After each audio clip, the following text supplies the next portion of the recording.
Hello and welcome. These are horse racing selections for Thursday, the 21st of December. I am Flat Cap Callum and I'm hoping you're all very, very well. Hang on a sec. I need to just a slight adjustment. There we go with that. All right. Thursday, Bonanza Day, as it always is. The week. It's not a Bonanza Day, is it? No, nor is this a Bonanza week. It's a relatively quiet week, although I did go a little bit heavy on Wednesday. But yeah, it's not, is it? The week before Christmas is not Bonanza week, right? I mean, I know people have got to work out each week how they can sell each week or whatever, but it's just the week before Christmas. It's a bit quiet. There's not really much Irish racing. It's just Dundalk, and field sizes get a little bit smaller as you get towards Christmas. That's how it goes. So Thursday, 4 horses, 1 bet, £7. That's it. 1 Yankee. That's all I can muster up for you on this Wednesday night video. Or might be Thursday morning if you watch it then. But yeah, one bet, £7. 1 Yankee, 1 Exeter horse, 3 at Southwell, nothing at Chelmsford. That is my offering to you. What have we got to do? We've got to go through the rubbishness that was of Wednesday's review. There's nothing to mention on the darts because we haven't had anything, any of our players go on in the darts. So it's just a review. Then it's Thursday to bet. I know I said yesterday I might do a little bit of a kind of a deep focus into some of these random horses that appear that I pick out. There was one today at 100 to 1 that was 125. I think it drifted to, but it was 9th or 10th or something like that out of 17. But how I go about picking those, but my brain is not there. I went to bed far too late the night before. I had to be up early and out doing stuff all day on Wednesday, so my brain's not quite there. So I will see what I can do about trying to get that covered off this week while it's still fresh in my mind. But I'm just going to stick to the bets and then might have something a little bit mildly philosophical about society to say after the bets. That's what I'm going to do. So Wednesday, not great at all. So 30 on, 620 back. So from a profit and loss point of view, it really wasn't good. 23.80 lost. Second Wednesday in a row, we've taken a bit of a hit like that. There were some big prices knocking about. And to be fair, I would say, because it's factually true, all of those big prices outran their expected odds. The challenge was none of them got into the frame, so therefore that was not what we wanted. So Harlington didn't get the best of runs through, but wasn't quite going to be close enough. But I think it drifted out to about hundreds at points. So clearly a lot better than 100 to 1 shot, but I think it was 6th in the end. All the Glory was a disappointment, as was It Seems Like It. So yeah, those two definite disappointment, albeit I think they were 6th or 7th, something like that. Prairie Queen, I think it was 9th or 10th. So yeah, unfortunately no good for the main market nor the side markets on that one. The point was it did outran, it was the second biggest priced horse of the race and there were 17 runs and it came 10th. So it outran its odds, it didn't get close enough. So it's a good example of the horse I had on Monday, I would say over exceeded kind of my expectation because a lot of the market principals underperformed who had kind of a question mark about them. In this race, too many of the unraced horses turned out to be okay enough to beat that Prairie Queen. That certainly, they looked like they tried enough with it, but it just wasn't good enough. So nothing back on bet one. Then the win bet. The non-runner pushed that one in well odds on. Still got beat. Tiara Queen was well beaten, and then Pink Legend, which technically was the riskier one, went and beat Gallia de la Two. So it was a SP 4 to 1 winner, but nothing with it. So 0 back on that. So 1 out of 3 on the Trixie. Hang on a second, the old papers are mashing together. That wasn't very good. Not close enough. I think it was 6th. We needed top 4, and it really wasn't far away from being in the places. But not quite close enough. Waterloo Sunset, amazing how that horse managed to get fourth. It looked well beaten a long way out. I was like, this just looks tailed off, and picked up in the straight, and Alex Shari was sluicing through the field and got up to the places, and then Chantico did get well backed in, but didn't perform. So I think it went off about half the price of that. So I said if it got backed in, I think that would be a positive, and if it drifted, it would be a negative. Drifted in the day, you could have got about 25s at one point, but then shortened right up, but didn't perform. So we had a place single on Waterloo Sunset. That was it. That was no good. And then we moved into Dundalk. Unlucky in the first, got beaten ahead by a fast finisher. Tynan outran its odds, but wasn't close enough. Bellick wasn't great. The Lullaby horse did place and then darkened. That one I think went out to 25-1 really, really suddenly before the off, which is very, very strange. And it looked in the straight like it had chances, and then it sort of faded. So something a bit funny was going on with that one, but we ended up with a place single on that and a place double below deck and Swarash's Lullaby. And then obviously that went down because Cherry Bloom didn't do anything. So yes, 30 on, 620 back. So we start the week, lost 23.80. So proper little slump now, aren't we? 2 weeks of losing, and then we're into a third week where we've started off badly with a very quiet £7 on Thursday, and we'll see what Friday, Saturday brings. So, forgot to mention, got to do Tips to League tonight. I have got to do that as well. Just remembered now, I've just looked at my Tips to League paper.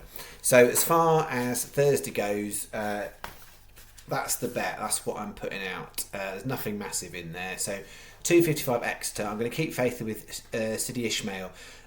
We backed it in the Beecher Chase. I think it was the Beecher Chase, Aintree.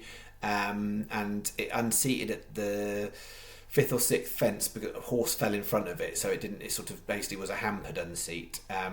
Dropped £4 from that, which I think is decent. And David Pipes at one of his local tracks, and I've looked at it. I can't see that horse has ever actually run at Exeter before, but he's got Jack Tudor on. It's running at a local track in a valuable enough handicap chase. Form wise, if that horse bounced back, that absolutely should be in the frame. So we're going to keep faith, even though it's the rank outsider, and I think you can get 18s on 365 if you're quick. City Ishmael, and then we're going to 3 Southwell. 338 Southwell, beauty choice. I was looking at a few in there, and I've gone with a shorter one, but I'm happy with that. Beauty choice 7-1, and then we've got a 7 runner at Southwell, but decent quality of race from a handicap point of view at Southwell. It's some decent sprinters in that. So Masonic we're going with, which is the outsider at the time making the video. The watch out there is 7 runners, so standard terms is 2 places. Sky, Betfred, 365, Coral, Ladbrokes are 5 bookmakers where you can do 3 places. So if you're looking at your single on that one, then one of those 5 bookmakers, because you can get paid out on 3rd place, that would be preferable. And then the 615 at Southwell, Bay of Naples 11s. So the bet is a 20p each way Yankee, 250p win singles. I know the colours haven't come out brilliantly there, so that's the 2 win singles, City Ishmael and Bay of Naples. They're 50p win singles, a 50p each way single on Masonic, and then a 30p each way double to round it up to £7 on the bottom 2, Masonic and Bay of Naples, £7. So the way I'm calling this, because this leg 2 and leg 4 are 4 places with some but not all. So 365 come out as best because they've got best place terms along with Betfred and Sky, but you'll get best price guaranteed in the morning. 365 come out, then Betfred and Sky. Then I'm calling it Paddy because Paddy you'll get 4 on these, but you'll only get 2 on that. And then Unibet, Betway and Betfair, same 4, 2 and 4. So what I have left off is Coral and Ladbrokes, which aren't terrible options, but you would only get 3, 3 and 3.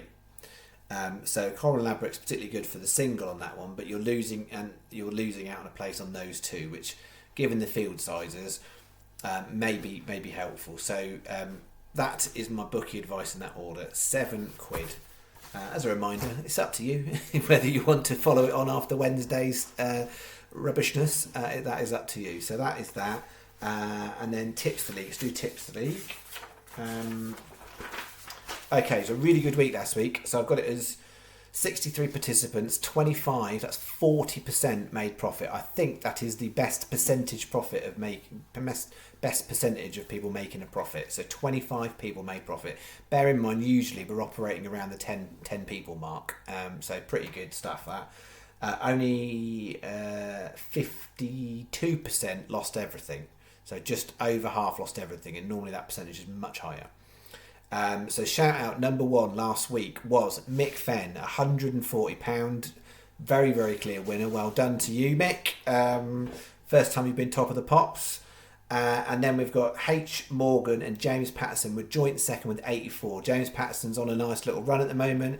H. Morgan, like Mick Fenn, up until this weekend was in a deficit. They're in minus figures. They are now in plus figures. So two newer names up there in the top 10. We had George Atkinson made it fourth, 55 quid. Alex Powell, a regular at the moment in the top 10, 39. It runs down. I think Derek might, correct me if I'm wrong, Derek, it might even be 3 weeks in a row you've been that top 10. It feels like it might be the case. So that is, it'll be published. The top 10 will be in the comments below. So overall, in the overall top 10, Secret Lemonade Drink is still top 233, but the lead is getting shorter. James Patterson is catching up, and he's now in second place. So James is up into second, 205.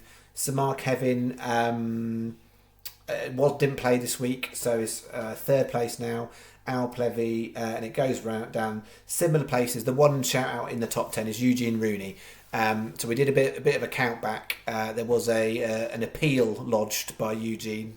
He just wrote a comment, we myself and Stephen have had a look at the stats and stuff. So Eugene, we've recalculated. So going forward, just to be clear on the tips to the competition, if you put in the wrong race on one or two of your selections, but there is a right race on others, we will void the wrong race selection but carry the right race selection, as opposed to what we originally did with Eugene's is voided the whole thing because there was one race in there that wasn't right. So that is the standard going forward. We will only void the element of your staking plan that is ineligible, and if you've got a bit that is eligible, it will count. So for instance, you put £5 on eligible and £5 not, you would basically have the £5 on, and the £5 not you would just take as a £5 loss, if that makes sense. So that's how it would work. So it's assumed that you bet your £4 or £5 but you lost it. So still, please make sure you use the ITV racing races. That would be good. That's the tips league stuff. And then philosophy, I don't know, on psychology on human beings, right? So kind of witter on about that quickly. Folk are fascinating, right? It's been a massive learning curve about. I've learned about YouTube doing this stuff. I've also learned a lot about people. I knew a lot about people, but I've also learned a lot more about people. The biggest surprise, and I haven't said this for a while, but I've said this a number of times in the past. The biggest surprise to me is genuinely how, despite the perceptions that people might have, the majority of people I've interacted with on YouTube are decent, nice, kind folk who, and in most cases, even if they don't always seem to be decent, kind folk, it's people just sort of going about things in a way that isn't the most helpful way. But generally, most people mean well and are nice people. The minority is of kind of less kind people, should we say, is very, very small, and I really expected it to be much higher, and particularly much higher because I'm working I am working because this is sort of work, isn't it? Just don't get paid very much money by YouTube for doing it, like a couple of quid a video. But anyway, I've lost my train of thought there. It's interesting because I'm working in a sharky world. That was what I was going to say, right? So horse racing is full of corruption, as we talk about on here, and there's a lot of dodgy characters in the world of horse racing and all sorts of aspects of it, whether they're being paid by somebody, whether they're trying to take an edge on something, and all this sort of stuff, right? There's lots of dodgy people. So fully expected to get tarred with the same brush and be and people to sort of make judgments and whatever, and people not have tolerance for losing days and losing runs and really bad losing runs at points, which we do have on the channel. But actually, people are just really, really nice. And then you get the odd ones, right? So it's interesting when you start looking at the sort of the negative stuff. You get different types, right? You get impatient people. So you get people who just literally lose one day and they can't deal with that. And then that's. But those sorts of people aren't mean people. They just don't have the patience. And if you can't deal with one losing day, you're never going to make a success of gambling. So you should probably just not do it. You then get the mischievous people that are sort of just there to sort of poke and prod and wind people up and stuff, and they get their kicks out of that, right? So I understand those people don't always appreciate the impact they have on others, and when you're interacting on YouTube, you don't know what people's going on for people's lives. You don't know whether someone's digital name and interaction, whether that's someone who's really kind of chilled and comfortable and confident in the world, or whether that person's a vulnerable person. So when there's people trying to have a bit of fun, sometimes they don't appreciate the impact they have on people, and that's kind of sad. They don't mean to be mean. Sometimes they just think it's fun, but actually it does have an impact on people. So that those people exist, right? You get the people on here who are sort of determined to uncover a conspiracy theory everywhere they look, right? And that's what their sole mission is, to be a fact checker, like BBC fact checker or something like that. They're determined to uncover the mysteries of what's really going on and the dodgy dealings in the world, right? So those sorts of people. And the thing is, all of these sorts of people, in my view, are living through YouTube the world that they experience. So people who are poking around looking for the truth are often wanting to hide something themselves, because so they will try and find truth in others. Those people who like to be mischievous and poke around have been on the receiving end of other people being mischievous and poking around to them, and it's fun and banterous. And those people who are not patient have been on the receiving end of people in their lives who have not been patient, and that it all works there. But then you get the real small core like tiny say core, it's not coarse, tiny to out. And I had one today. Just quite a vile human being, right? And they don't. I mean, most of this stuff you never see, right? Because YouTube's very good at just automatically censoring it when people are in there. But it happened very occasionally. And I had a comment that was hidden that I saw today, and somebody described me as an awful man. And fortunately, I'm all right with myself, right? And I'm offering a free YouTube channel for horse racing tips. You can do what you want with it, right? So I clearly know I'm not an awful man, right? So it doesn't impact me in a negative way. It impacts me it's really sad that there are people in the world that's how they are, because clearly for someone to write something like that, that's how they probably feel about themselves, and that is really sad to know that there are people in the world that just feel like that, and that they're just angry and they have to say angry things to other people. It just like, I know that goes on in life, but it does make you feel sad a little bit for society that's unfortunately how some people have ended up in life, that they're just angry folk, and you'll just be angry at anyone and anything, right? So I'm really aware that not everyone's going to like me. Some people think I'm an arse or whatever. I don't know. That's reality, right? You can't. No one's ever. I'm not here to be liked by everybody. I'm here to try and offer something to the people that are interested. I'm not going to be everyone's cup of tea, but I know I'm not an awful human being, right? So I'm not looking for like a million comments saying it's fine, you're not an awful. I do know that, like. I'm not trying to be the best human being, but just interesting. There's my witterings on about the philosophy of people and how they operate on YouTube. But people are funny, but overridingly, 98% of people, statistically speaking, according to YouTube algorithms and stuff, are decent folk who interact with this channel. So thank you, 98% of the population, for being decent folk. The 2%.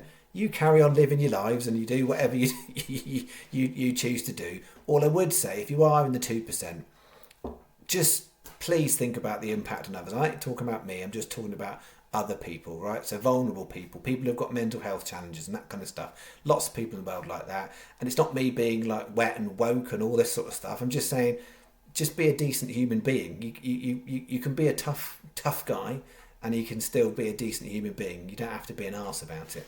So yeah, please be thoughtful of others. But I know ultimately most people who are not thinking of others aren't suddenly going to change because I said something. Anyway, that's me. Thank you very much. I'll be back Thursday night for probably a busier video. That is me. Bye bye.